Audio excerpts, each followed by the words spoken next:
Welcome to One Chemistry. This is 365 Chemistry series. Daily one question for you. Here you have cyclohexane. It has epoxide and tertiary butyl. Both are syn to each other.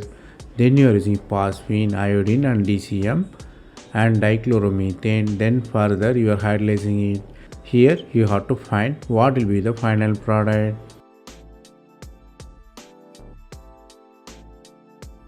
Here the reaction is easy, it's a simple SN2 reaction. But why it is interesting? Because of the stereochemistry.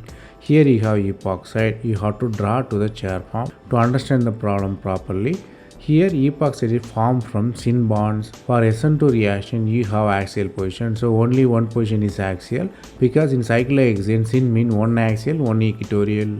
So tertiary butyl is definitely equatorial. Then you have to find the axial position. The first position is axial, second position is equatorial. The first position is axial free, second position is equatorial free. So first position attack happen, you have trans ring opening. If you redraw nicely, it's iodine and alcohol in the transpiration. The concept you have to learn here is epoxy requires in bonding formation. You have one axial position free there.